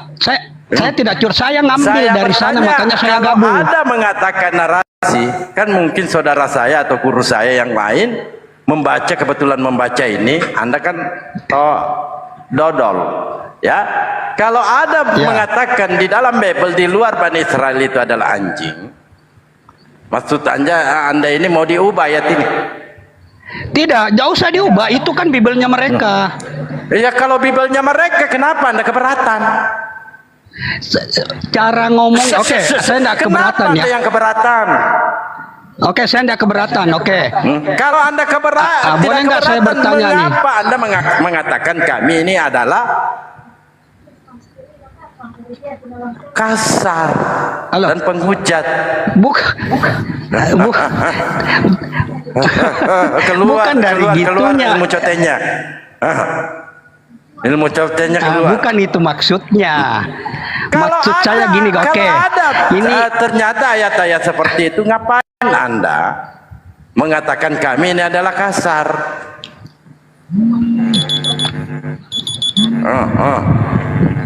diulangi. Inilah salah. Nah itulah. Bapak salah tangkap. Maksud saya sakit hati kepada Bang Suma. Bukan sakit hati Pak, mengingatkan. Oke. Bilang kalau. Enggak sakit hati. Apa usaha kepentingan saya nggak ada Bang. Tuduhan Anda itu mengatakan kami, ya. Kami karena kalau Bang Suma Anda senggol tentu kami juga. Ya mengatakan ya, kami ini adalah kasar. Ya, adalah kasar. Di mana? Coba di mana kasarnya? Dari ya, aku ngomong nih. Ya, dari tadi. Dari berdebat, dari sekian debatnya kayak kasar ngomongnya, keras gitu. Makanya saya mau bertanya nih sebelum memang dulu Nabi kita begitu juga Nabi cara berdakwahnya enggak memerangi. Enggak ada umatnya Nabi Muhammad seperti ente. Enggak ada. Karena saya kenapa? Ente munafik. Munafik? Di mana munafik? Munafiknya Anda menuduh kami ini kasar dan penghujat. Nah, itu dasar saya ngambil itu karena aku ikutin kok ngomongnya kasar gitu. Kalau tertulis gimana? Tunggu dulu, oke. Menurut Bapak, enggak, supaya saya bisa paham nih. Menurut Bapak, iya makanya menurut Bapak cara berdakwanya itu, cara Bapak berdebatnya itu menurut Bapak udah sopan nggak atau kasar gitu? Coba pahamin kami. Kalau tertulis Pak, mau buruk, mau baik, kalau tertulis mau gimana lagi, kita mau ubah. Bagaimana diulangi dulu Pak? Dengarkan kau. Iya, silakan. Dengarkan. Di dalam Matius 15:26 apakah kami tetapi Yesus menjawab tidak patut mengambil roti yang disediakan bagi anak-anak dan melemparkan kepada Oke, kita mau bahas begitu. Oke, aku ngomong nggak nih ya? Gini Pak, aku nggak ngerti itu Injil apa segala macam. Bukan saya cuma di Islamnya. Enggak perlu protes. Saya di Islamnya bahwa kok kasar kali ini. Islamnya di mana? Maksudku, di mana Nabi Muhammad dihina, Nabi Muhammad dihujat, ente diam, joget. Tidak, enggak begini. Inilah maksudku, adab perlu juga, walaupun iman juga ada. Kita ini tak lempar kau di api neraka. Ya udah, gini aja, dengan caramu berapa orang yang kau syahadatkan? Assalamualaikum Pak Desugi. Waalaikumsalam warahmatullahi wabarakatuh. Coba saya tanya sama Idan, dengan caramu berapa orang yang kau syahadatkan?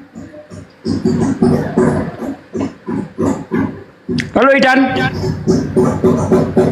Buka mute-nya Idan. Buka mute-nya. Dijawab itu, ditanya sama Pak D. Dengan caramu yang lemah lembut, berapa orang yang kau syahadatkan? Kami belum ada yang kami syahadatkan. Nah, kenapa? Kan lemah lembut. Ya, contoh yang kau berikan itu apakah sudah menarik orang masuk Islam? Enggak ada. Kalau enggak ada, Anda diam. Kalau enggak ada, Anda diam. Justru dengan cara yang kita berikan kepada mereka, banyak orang bersyahadat lewat kita. Hampir tiap malam kita mensyahadatkan orang. Ketika kita berlaku keras kepada mereka dan mereka bersyahadat, artinya langkah yang kita ambil tidak ada yang salah.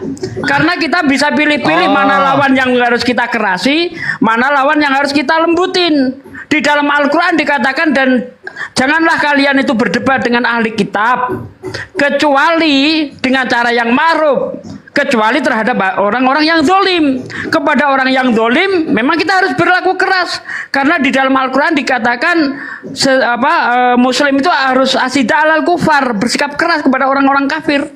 Anda ngerti enggak ayat itu? Ngerti enggak? Di Al-Quran ada ayat yang menganjurkan harus bersikap keras kepada orang kafir. Ngerti? Oke. Artinya, apakah memang dengan diberdirikannya ini organisasi ini sasarannya mau mengislamkan semua orang yang kafir gitu? Sasarannya bukan mengislamkan orang yang kafir. Waalaikumsalam. Sasarannya adalah membentengi umat dari kekafiran. Nah, kalau dari cara kita yang kita lakukan ini membuka hati mereka, ya alhamdulillah. Tapi faktanya bagaimana? Apakah orang lari dari Islam? Oh tidak. Hampir tiap malam kita mensyahadatkan. Contoh Bang Andreas. Ini Andreas nih baru syahadat kemarin. Assalamualaikum warahmatullahi wabarakatuh. Waalaikumsalam warahmatullahi wabarakatuh. Bang Suma, saudara-saudari sekalian. Bang Andreas? Iya. Anda baru mualaf kapan Bang Andreas? Ada 2 minggu lalu, Bang. 2 minggu ya? Iya. Apakah yang kita lakukan ini membuat Anda benci Islam atau justru berpikir, Bang? Justru Oke. Aku ngomong ya. Tolong jangan ditabrak-tabrak supaya kita bisa ngerti. Saya mau melakukan pengakuan dulu. Mungkin beberapa teman-teman saya sudah tahu ya kalau 5 hari belakangan ini saya nggak aktif lagi kayak live. Soalnya saya kan lagi mudik ke Surabaya. Nah, ini kan keluarga saya juga dari kecil yang merawat saya kan tante saya. Dia itu juga Kristen fanatik percaya kalau Yesus itu bukan utusan, melainkan Allah itu sendiri. Saya sudah berusaha selama 3 hari terakhir ini, meskipun dengan ilmu saya yang minim, dengan masih belajar juga, masih awal-awal, tapi alhamdulillah dia sepertinya mau membuka hati juga untuk mualaf seperti saya. Masya Allah. Masya Allah, Allah. Ini nanti rencananya saya minta tolong dibantu untuk beberapa orang. Mungkin saya akan kasih kontak pribadinya, mungkin dibantu untuk syahadatkan ya. Boleh Bang. Masya Allah, Allahu Akbar.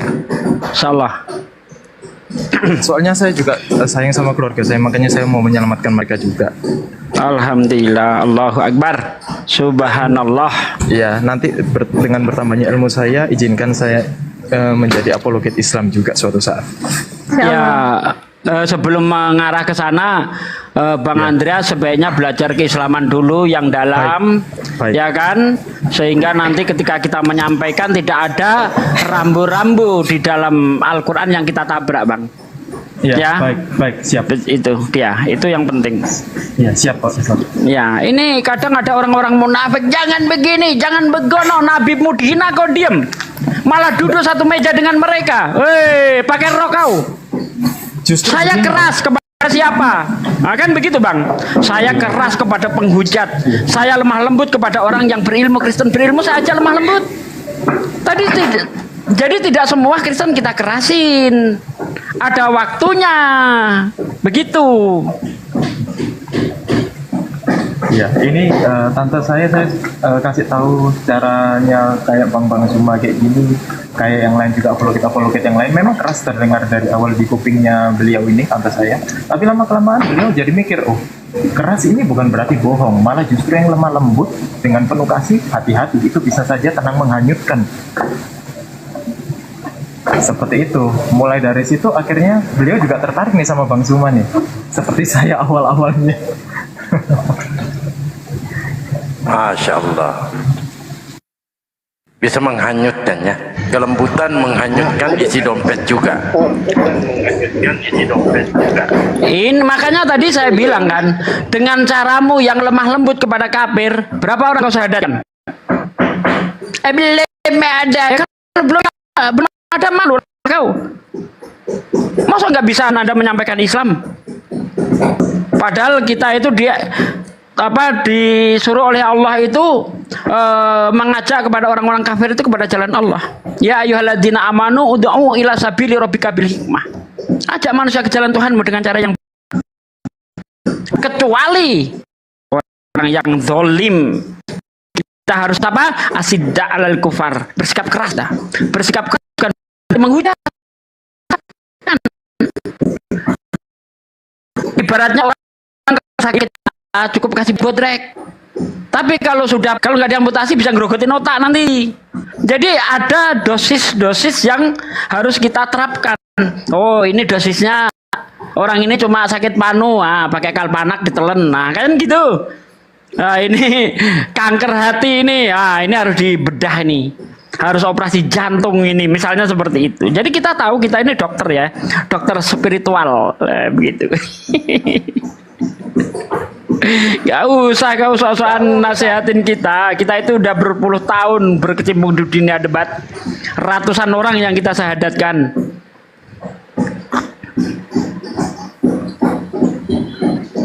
Kita dakwah bukan membuat supaya orang kafir senang, bukan. Tetapi membuat orang kafir waras, itu tujuan kita. Bukan menyenangkan orang kafir. Kalau tujuan dakwah menyenangkan orang kafir, Nabi Muhammad nggak punya musuh, Musa nggak punya musuh, Nabi Isa nggak punya musuh. Tapi karena memang dakwah itu sifatnya adalah menyampaikan kebenaran, walaupun itu pahit, sampaikan. Terserah mereka mau terima atau tidak, bahkan berbalik memusuhi kita, ya silahkan. Itu memang sudah sunahnya kodratnya dakwah seperti itu. Para nabi itu dimusuhi bukan karena nabi itu diem di rumah, bukan, dimusuhi karena dakwah. Kalau Rasulullah, para nabi lainnya, dia mendapat wahyu, mendapat ilham dari Allah untuk dirinya sendiri, dijalankan sesama keluarganya, ya kan? Nggak ada orang kafir pusing, nggak ada orang kafir memusuhi beliau, enggak. Justru beliau dimusuhi itu karena ketika dapat pesan dari Allah disampaikan, dapat pesan disampaikan, inilah yang menimbulkan permusuhan. Begitu. Lanjut Bang, lainnya monggo. Ya, makasih Pak Desugi. Ibrani masih monitor, Ibrani. Tidak, mungkin masih ada yang ingin disampaikan Bang Andreas. Silakan Bang. Ya, jadi seperti ini. Selama 5 hari yang lalu, saya di Surabaya, saya nggak cuma ngomong tentang Islam ini ke tante saya yang sudah membesarkan saya dari kecil ya. Tapi saya juga berusaha untuk menyadarkan kekasih saya, seperti tujuan awal saya. Tetapi malah tante saya ini yang umurnya lebih tua, malah lebih sadar dulu daripada yang sudah muda. Saya nggak tahu ini bagaimana caranya. Saya mau minta tolong, apa ada ya kayak doa-doa yang harus saya lakukan atau bagaimana caranya agar kasih saya ini bisa dapat hidayah seperti itu. Minta mohon petunjuknya yang Pak Ustadz atau saudara yang tahu bagaimana caranya untuk melunakkan kerasnya hati seorang wanita.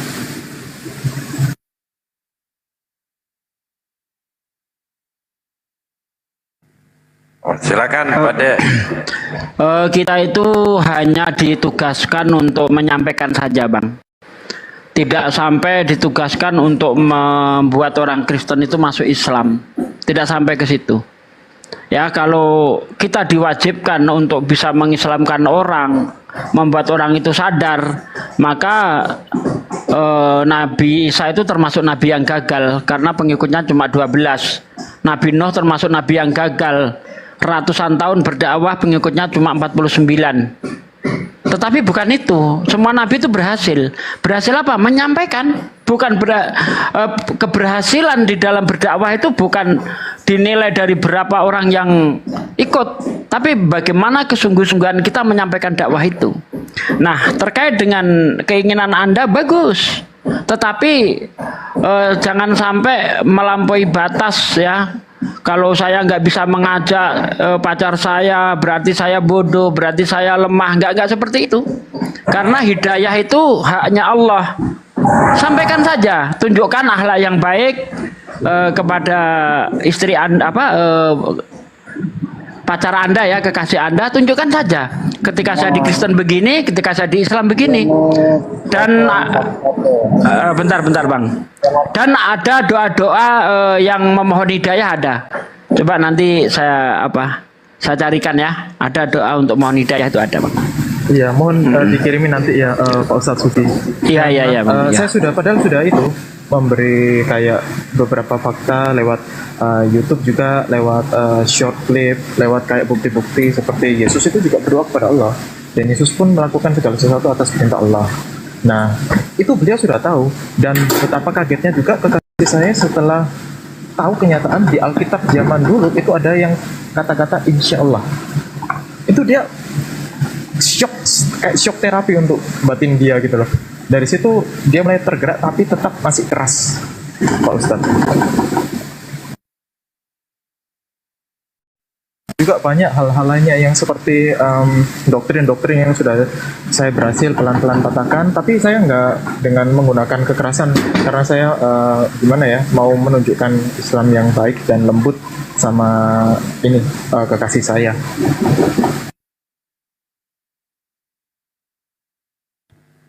Masya Allah. Semoga kekasih Anda itu mendapatkan hidayah.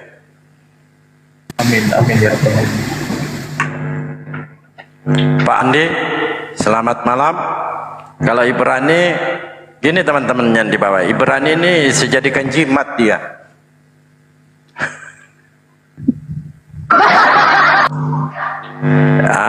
Namanya jimat ilahi. Ya, Pak Andi.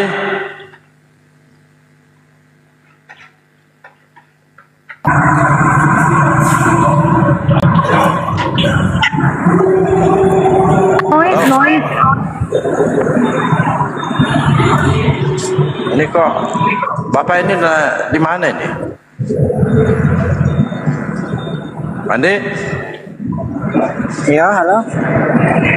Selamat malam. Bagaimana? Kamu ini di mana? Kamu lagi cuci mobil ya? Rosemary. Lagi di tempat kerja. Kristen aja ya? Kristen. Noise tapi bang. Cari yang tempat sunyi-sunyi lah. Nggak bisa lagi tempat kerjanya. Jadi mau apa? Mau dialog? Mau bertanya? Mau dialog? Mau dibaptis? Mau diinjili? Cuma mau bilang yang baru mualaf itu kayaknya dia salah beriman itu yang baru mualaf itu. Nah. Ya, mari diuji, mari diuji siapa yang salah gitu, Pak Andi atau Bang Andreas? Ya, silakan Andreas, jawab Andreas. Karena begini, kalau dalam dijawab Andreas. Bang permisi, cari dulu lah. Ini tamu-tamu saya sudah datang. Saya itu ya, saya mute dulu sebentar, mohon maaf. Nah.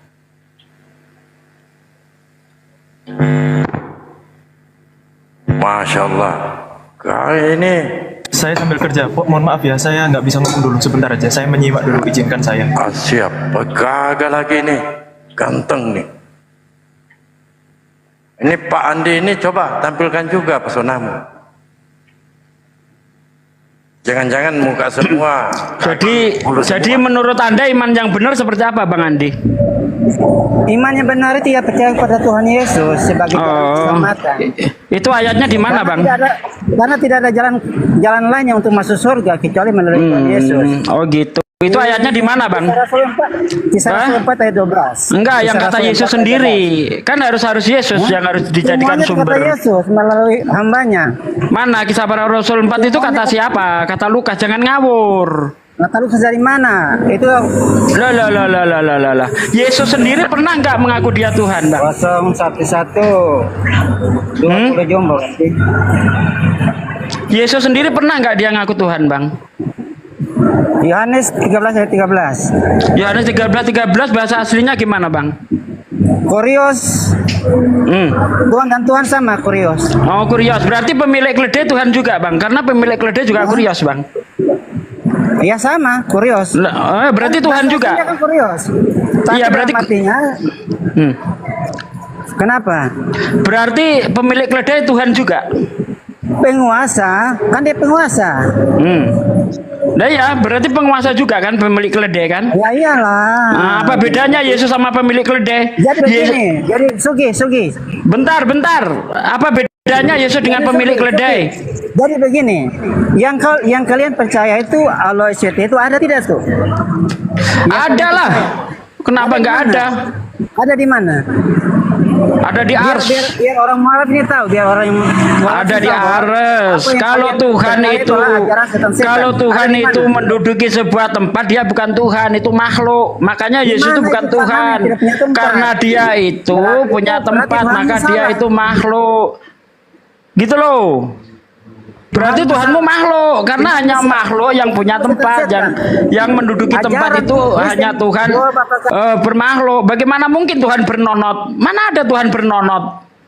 Kalau Tuhan bernonot berarti dia nggak maha suci karena masih kencing. Kalau Tuhan berdubur berarti dia nggak maha suci karena masih berak. Itu bukan Tuhan itu.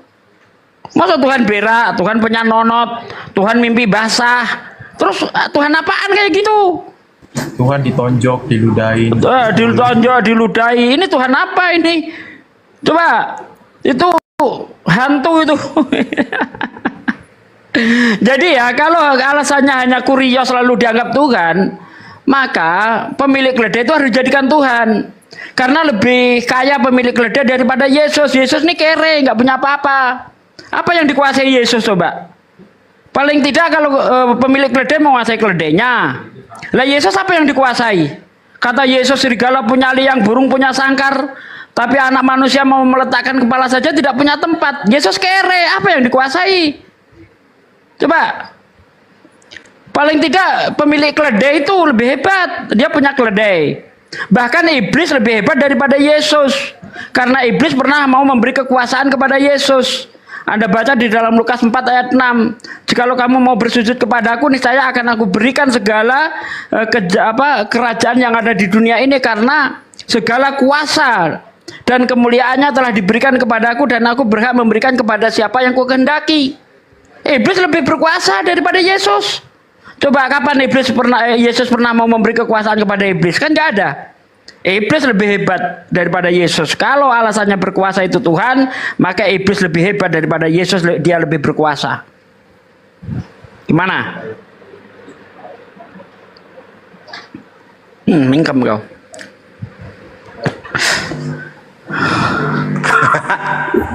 Allah yang kalian sembah itu tidak punya tempat. Nggak berani bantah dia, nggak berani bantah. Jangan lari-lari dulu. Katanya Yesus berkuasa. Mana lebih berkuasa, iblis atau Yesus? Ayo. Iblis pernah mau memberi kekuasaan kepada Yesus. Yesus tidak pernah memberi kekuasaan kepada iblis. Mana lebih hebat? Jangan lari-lari kau.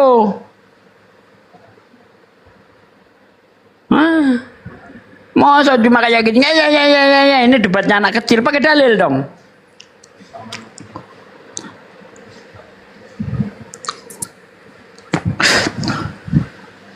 Otennya koplak semua, nggak ada yang pinter nih, gimana sih?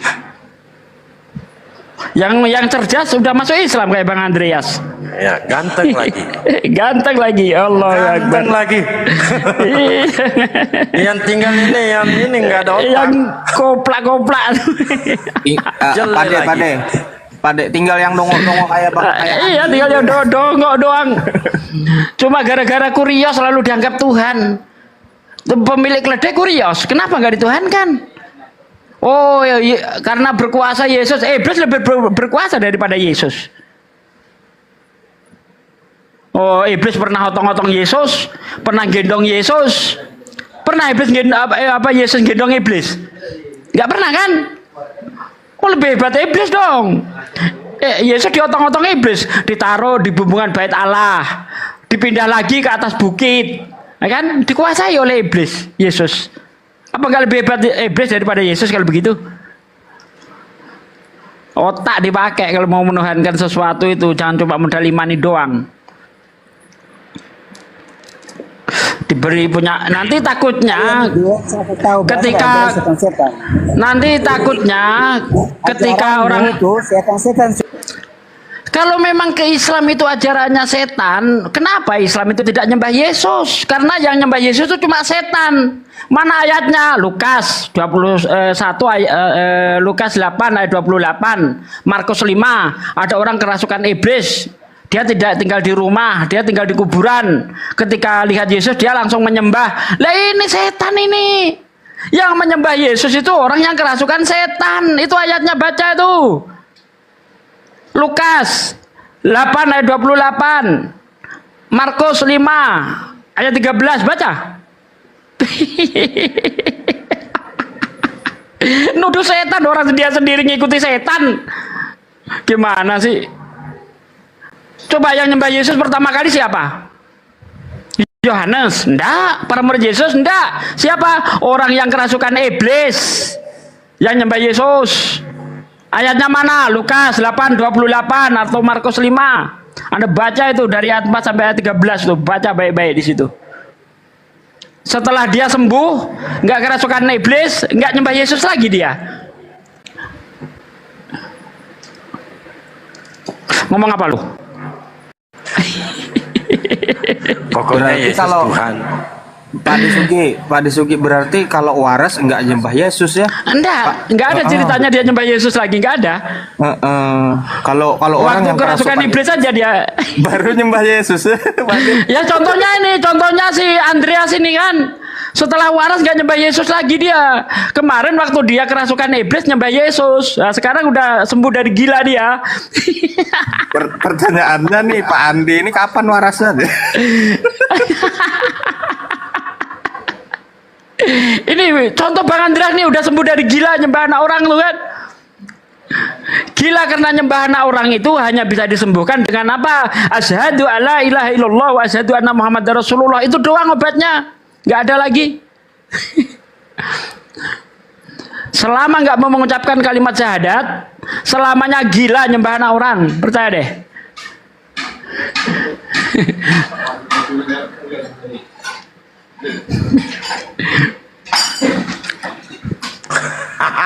Iya, Pak Andi ini diajak waras kagak mau dia. Aduh. Pak, kalau dia waras kan hobinya babi, maunya ya ciuman kudu, hilang semua itu Pak. Nah itu salah satu mereka nggak mau meninggalkan itu. Ciuman kudus, makan babi, minum hamar.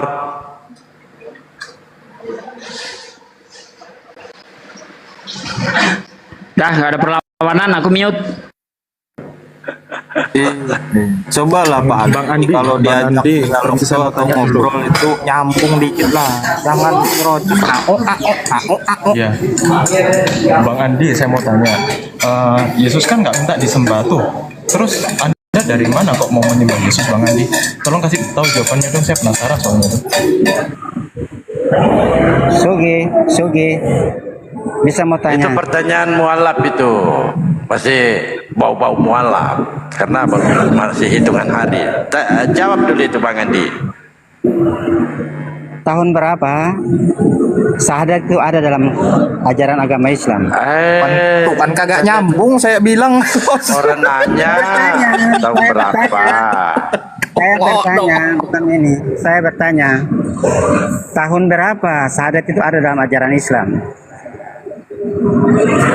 Betul ini cotet.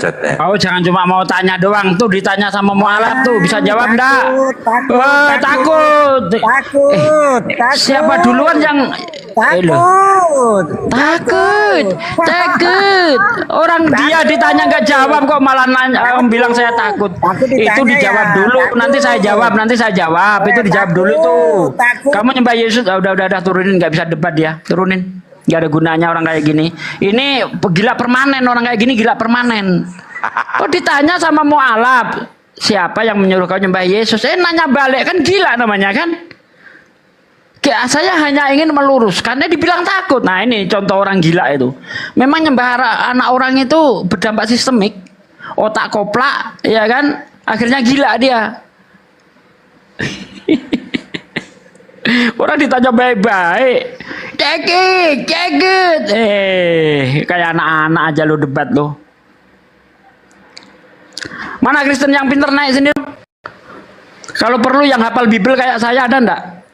Yang sekelas saya hafal Bible gitu, tanpa buka Bible tapi harus bisa menunjukkan ayat Bible gitu, ada ndak ya? Bertahun-tahun saya nantang orang Kristen, nggak ada yang jabanin itu.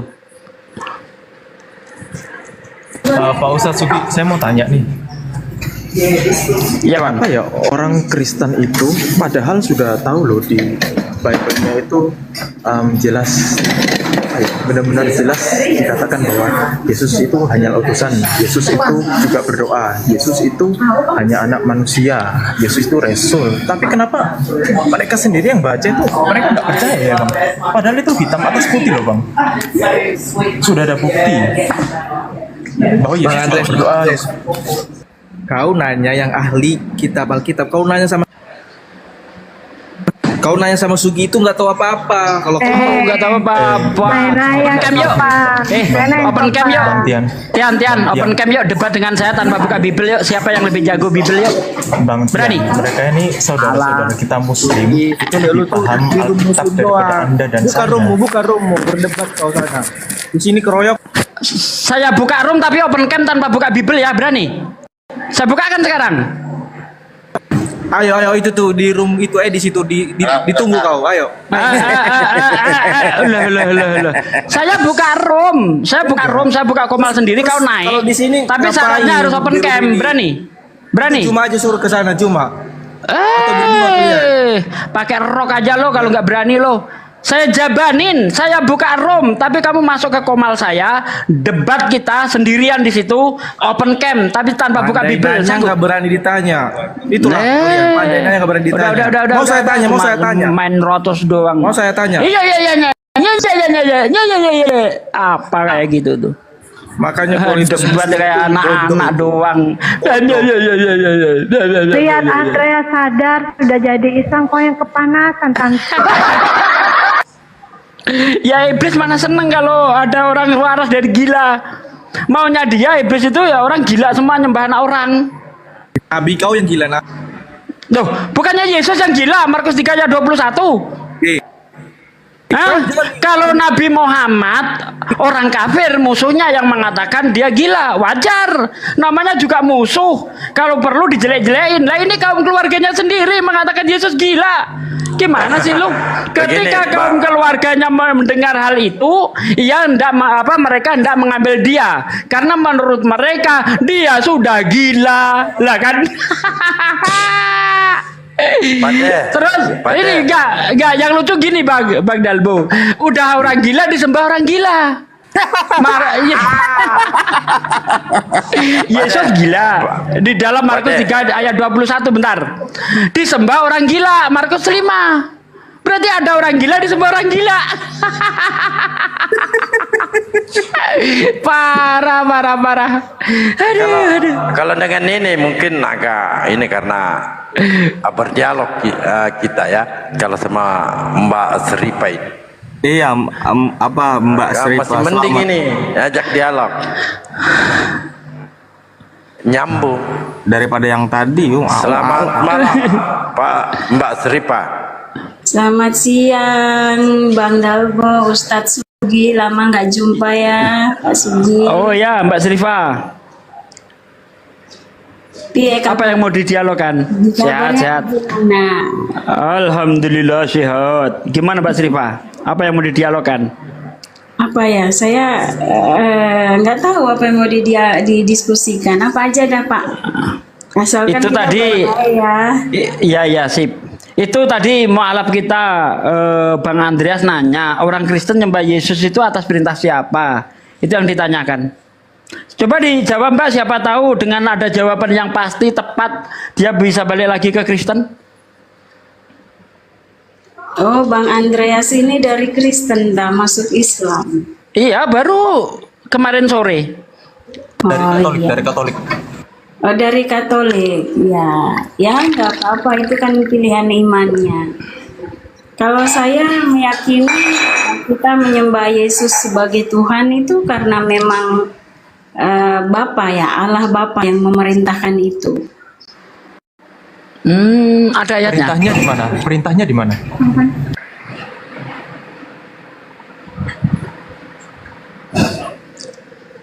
Ya silakan Mbak Rifa. Ayatnya dalilnya di mana? Pertanyaan dari Ustadz Sugi sama Bang Andreas. Dalilnya itu ayatnya di mana itu?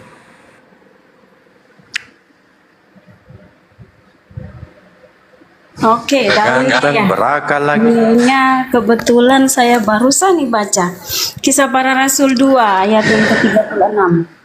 Di Di situ dikatakan, jadi seluruh kaum Israel harus tahu dengan pasti bahwa Allah telah membuat Yesus yang kamu salibkan itu menjadi Tuhan dan Kristus. Itu di mana di situ ada kalimat perintah ya? Jadi begini Bang, yang dikatakan dalam ayat Kisah Para Rasul itu diperintahkan untuk kaum Israel, bukan untuk perseorangan, bukan untuk satu kelompok, yaitu 12 muridnya saja yang dekat dan melekat dengan Kristus. Tetapi perintahnya itu untuk kaum Israel, artinya itu sudah satu perintah dari Allah langsung ya. Bahwa Allah membuat Yesus yang kamu salibkan itu menjadi Tuhan dan Kristus. Artinya berarti Petrus itu bapak. Petrus itu berarti bapak.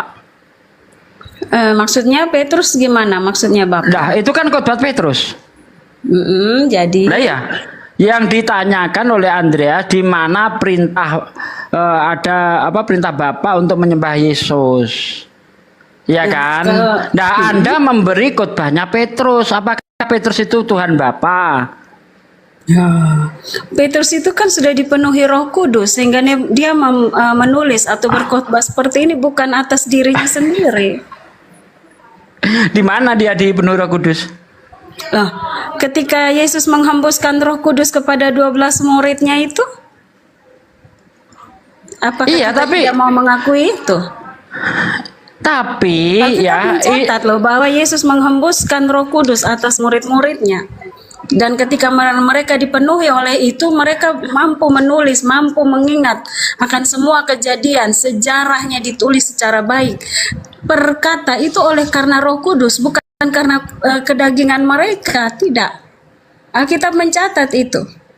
Baik. Bagaimana Bang Andreas? Coba kita cermati ayat ini 36 ini ya. Jadi seluruh kaum Israel harus tahu dengan pasti bahwa Allah telah membuat Yesus yang kamu salibkan itu menjadi Tuhan dan Kristus. Ini apa ya? Berarti Tuhanmu dua? Tidak. Loh, tidak. Bukan yang bangkitin Yesus dengan Yesus apakah sama?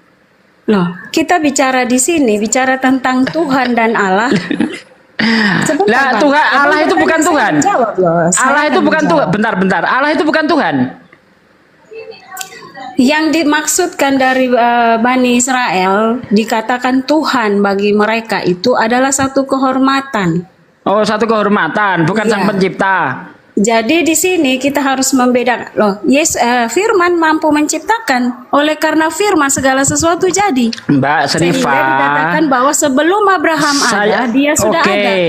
Karena di dalam diri Yesus bentar. Sikit. Allah Tuhan bukan? Allah Tuhan. Tuhan membuat Tuhan. Loh, kan Firman itu keluar dari diri. Saya tanya, ini kan ayatnya jelas nih. Oke, sebentar. Ya, Yesus dibuat jadi Tuhan. Ojo ke susu to kalem to Pak. Sabar toh. Makanya didengarkan apa yang saya. Jadi seluruh kaum Israel harus tahu dengan pasti bahwa Allah telah membuat Yesus yang kamu salibkan itu untuk menjadi Tuhan. Berarti Tuhan membuat Tuhan. Gini loh Pak. Loh, kalau jawab. Iya, jadi gini. Ketika Pak Sugi ngomong gini, perkataannya Pak Sugi itu ya Pak Sugi toh, nggak mungkin perkataan Pak Sugi tak bilang perkataannya bukan. Jadi gini Bang, di dalam perkataan saya bukan saya. Perkataan saya bukan saya, jangan salah. Perkataan saya bukan saya. Bang Sugi nggak ngomong gimana perkataan itu bisa kita tahu? Itu sebab akibat. Sebab saya ngomong keluar perkataan saya, bukan saya. Loh, itu sebab akibat. Perkataannya sopo? Sekarang gini, ketika kamu memaki-maki orang misalnya, itu yang dihukum perkataanmu atau kamu? Loh, ya tetap aja yang maki kan saya. Yang maki kata-kata itu keluar kan saya, yang dihukum kata-katanya itu bisa dihukum enggak? Loh, Oleh karena tadi kan gini Pak Sugi tadi kan ngomong sebab akibat. Sebab Pak Sugi ngomong, Iya, Pak Sugi sebab ngomong, akibat. Berarti kata-kata itu bukan saya. Kata-kata itu terlontar dari saya karena saya mempunyai kemampuan untuk berkata-kata. Makanya di dalam Wahyu 3 ayat 14 firman itu ciptaan. Dan tuliskanlah kepada malaikat jemaat di Laodikia, inilah firman dari Amin, saksi yang setia dan benar, permulaan dari ciptaan Allah. Makanya firman itu penciptaan. Oke, kita kembali lagi ke sini. Ini berarti ada Tuhan dibuat oleh Tuhan. Sesuai teks loh, sesuai teks. Saya nggak menafsir. Sesuai teks. Iya. Kenapa Tuhan Allah membuat Tuhan bagi kaumnya? Kenapa? Karena Allah itu roh yang tidak bisa dilihat. Agar manusia itu bisa yakin dan percaya kepada ketuhanannya, maka dia menampakkan diri melalui firman-Nya. Menjadilah bayi yang suci itu yang disalibkan. Jadi gitu loh, kalau Pak. ada Tuhan membuat Tuhan, Tuhanmu jadi berapa? Loh, Tuhan yang satu toh, keilahiannya yang dibuat itu tadi ada Tuhan, ada Tuhan. Kan ini gini nih. Ya, Tuhan Allah membuat Tuhan Yesus. Berapa Tuhanmu? Ya satu lah. Satu itu yang mana? Yang Yesus atau yang Tuhan Allah? Ya Yesus, enggak Oh Yesus, berarti Tuhan Allah kemana? Loh, Tuhan Allah itu kan tidak terhampiri loh Pak. Iya, Jadi terus ya kemana? Tuhan Walaupun Yesus. tidak terhampiri kan tetap harus dihitung. Loh, kalau kita nggak ikuti Yesus ya nggak bisa tahu Tuhan Allah dong. Lah iya, Yesus berarti Tuhan. Yesus Oke, mengatakan dulu, Anda Pak. sendiri sudah Yesus mengatakan saja kalau tidak mengatakan mengikuti. Oke, Anda Nah, sudah Anda sudah mengakui kalau tidak mengikuti Yesus tidak tahu Tuhan Allah. Berarti Tuhanmu berapa? Satu ya tetap satu. Satu yang mana? Ya satu ya Yesus. Yesus saja Yesus lah mengatakan Tuhan aku Bapa. di dalam Tuhan dia, Bapa dia bukan di Tuhan dalam lagi. aku. Ya berarti satu kan Pak? Gimana sih? Loh, berarti Bapak Yesus bukan Tuhan mengatakan lagi. gini loh. Yesus mengatakan aku di dalam dia, dia di dalam aku. Ya berapa? Satu kan? Murid-murid juga di dalam dia. Berarti Tuhanmu 15. Ya anggaplah kayak gitu. Jadi maksudnya gimana? Yohanes 17 ayat 21 itu bukan cuma Yesus dan Bapa yang menyatu, para murid menyatu juga itu. Sama seperti engkau ya Bapa di dalam aku di dalam kamu dan mereka satu di dalam kita. Berarti Tuhanmu banyak kalau begitu.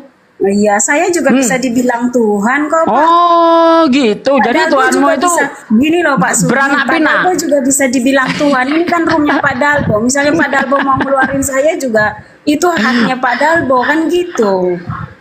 Oh gitu. Jadi Tuhanmu banyak. Setiap apa bedanya kamu dengan Hindu? Hindu itu semua bisa jadi Tuhan. Apa bedanya kamu sama Hindu kalau begitu?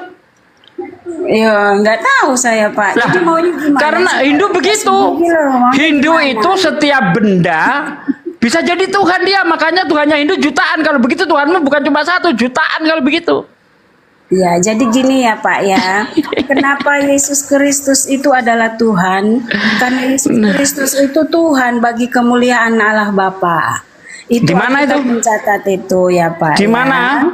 Yesus Kristus Tuhan bagi Bapa itu di mana? Berarti Tuhanmu bertuhan. Bukan Tuhan bagi Bapa, Tuhan. Anda tadi ngomong Yesus itu Tuhan bagi kemuliaan Bapa. Berarti Tuhan Bapa bertuhan Yesus. Enggak gitu pengertiannya Pak. Aduh Pak Dalbo nih Pak Dalbo. Coba kamu lihat Ibrani 1 ayat 8. Ibrani 1 ayat 8 coba kamu baca. Itu Tuhan Bapa bertuhan Yesus itu coba. Ibrani 1 ayat 8. Enggak ada. Coba ini. Tetapi tentang anak ia berkata, tahtamu ya Allah. Tetapi untuk seterusnya dan selamanya nih. Ini ada Tuhan Bapa mengatakan tahtamu ya Allah tuh. Berarti Tuhan Bapa menuhankan Tuhan Yesus. Coba Ibrani 1 ayat 8 baca baik-baik. Tetapi tentang anak ia di sini Tuhan Bapa berkata, tahtamu ya Allah. Nih, Tuhan Bapa menuhankan Tuhan Yesus. Gimana itu? Ini bro, Sugi, ya selamat siang bro. Ya siang. Oh, Anda kan Sugi tidak percaya Tuhan mengutus Tuhan kan gitu, benar gak? Ya gimana kalau ada Tuhan mengutus Tuhan berarti Tuhannya dua dong. Jadi pen. Benar kan bahwasannya Anda tidak percaya Tuhan? Enggak percaya saya. Coba baca surah Yasin ayat 2. Walah, Yasin wal Qur'anil Hakim. Ini. Demi Al-Quran yang penuh dengan kemuliaan. Ada apa? Di situ Allah kamu bersumpah kepada ucapan gimana tuh? Di mana bersumpah atas ucapan? Kata demi itu kan kata sumpah. Aduh. Coba kata demi itu definisi demi kan kata-kata dari kita. Benar atau salah? Kata demi itu tidak bisa diartikan sebagai sumpah. Jadi kata demi itu saya mencari makan demi anak dan istriku. Apakah aku sumpah untuk anak dan istriku? Bro, saya Loh, katanya setiap kata demi artinya sumpah. Ini saya jawab, ini saya kasih tahu. Saya mencari nafkah demi anak dan istriku. Apa artinya? Jadi dengar.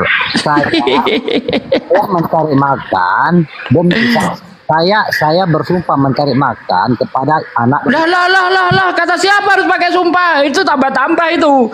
Nggak ada orang saya bersumpah cari makan demi, bukan begitu. Saya mencari makan demi anak dan istriku. Kan kata demi itu tidak bisa dikatakan sumpah.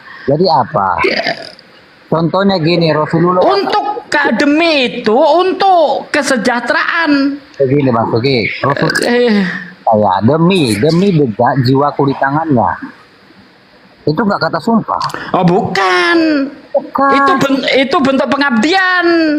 Jadi kalau gimana sih orang? Gini, kalau saya buka di sini Allah bersumpah kepada Tuhan yang menciptakan langit dan bumi, gimana tuh? Pada Tuhan mana lagi bersumpah? Arti Tuhan apa? Arti Tuhan apa? Iya, saya tanya dulu arti Tuhan apa? Jangan kamu. Iya, nanti ketemu kalau kamu tahu arti Tuhan, kamu tahu nanti. Arti Tuhan itu definisi dari arti Tuhan itu dalam bahasa Melayu artinya Tuhan. Tuhan artinya penguasa, sedangkan Tuhan artinya penguasa seluruh jagat raya. Nah, artinya Allah itu bersumpah atas kekuasaannya. Gitu, Bos. Kalau Allah bersumpah atas kekuasaannya, otomatis Allah bersumpah kepada kekuasaannya, bukan kepada Tuhan. Nah, kan kamu sendiri tadi sudah mengatakan arti Tuhan itu kekuasaan. Benar. Saya mengatakan. Benar. Kalau di Bible Tuhanmu bersumpah atas kebanggaan Yakub. Kan begitu. Mau tahu ayatnya? Ini makanya tadi kan dari tadi saya katakan kepada kamu Sugi, kamu tidak percaya kalau Tuhan itu mengutus dirinya. Enggak percaya saya. Apakah bersumpah artinya mengutus dirinya sendiri? Apa hubungannya sumpah dengan mengutus dirinya sendiri? Apa hubungannya? Makanya dalam dua surah yang saya ucapkan tadi, dalam surah Yasin ayat 2, Allah bersumpah demi ucapannya ya. Dengan di mana Allah bersumpah atas ucapannya? Ya, demi kata demi. Demi itu tidak harus dikatakan arti sumpah. Contohnya seperti tadi. Aku mencari makan demi anak dan istriku, itu bukan sumpah. Kata demi itu definisi. Demi itu tergantung konteks. Coba kamu buka. Saya berdakwah demi kewarasan Oten. Oh, saya nggak bersumpah atas Oten. Aduh, ampun dah. Sejak kapan demi itu artinya sumpah? Nah, ini kau mau bikin sendiri kau. Sugi, kalau Bang Sugi banyak bisa sumpah itu pakai kata demi bisa, tetapi tidak semua kata demi artinya sumpah. Itu yang harus kau ketahui. Ngerti? Paham? Ngerti. Kan Abang katakan tadi kan bisa demi itu dikatakan sumpah demi. Bisa, tapi tidak semua kata demi artinya sumpah. Oke? Abang udah mengiyakan kata itu bisa. Ente ini dijelasin gimana-mana kamu dia. Yang mau Anda pahami ini.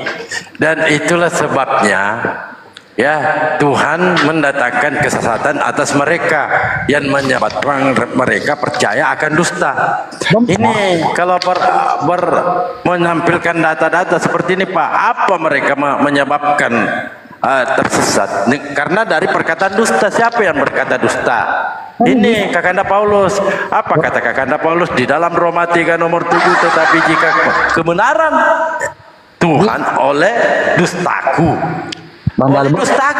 sampai semakin melimpah bagi kemuliaannya. Ini dusta, Anda percayai? Sesuai di 2 Tesalonika 2 nomor 11 dengan surat-surat Kakanda Paulus Roma 3 nomor 7. Mudah dipahami.